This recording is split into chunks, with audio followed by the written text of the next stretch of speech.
remember we talked about it on the prep call that we had before the recording, that after starting on Tal, you eventually moved into more of a team lead and management kind of position within the company, as it happens to many of us. And that also shifted your focus in terms of open source and what you're able to do, and maybe not being that hands on anymore. And you said that that's where you got in touch with InnerSource, which is probably also really strongly connecting to what you said about your first open source experience within the company, and how seeing the collaboration happening was very motivating to you. And eventually you also got involved with InnerSource Commons.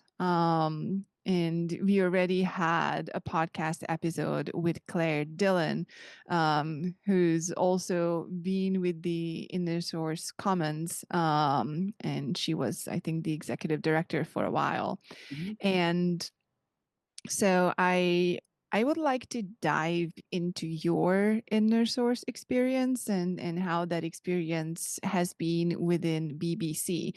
But before we do that, can you just give a really brief, I don't know, description overview of what inner source is, if someone hears about it for the first time on this particular episode?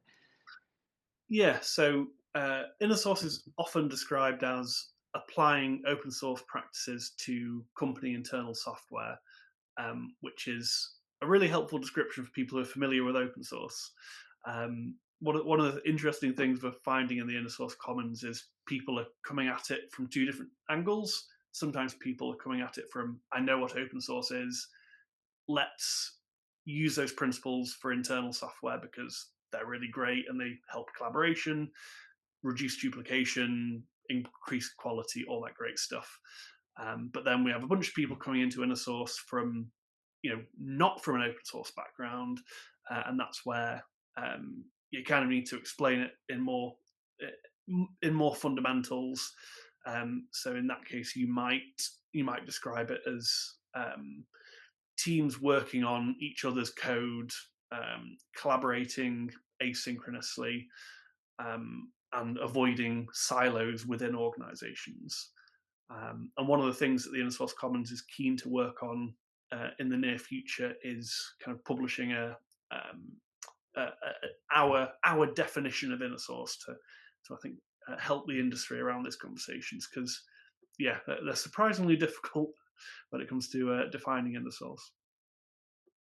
How did you first learn about inner source? Was it similar to open source, like the BBC was already doing something in that area, or was that something that you discovered externally? Yeah, so we kind of started doing inner source a bit before we were aware of the kind of industry movement. So one of the kind of really interesting things with TAL and other BBC open source projects was uh, it made internal collaboration easier. So we had R&D contributing to TAL.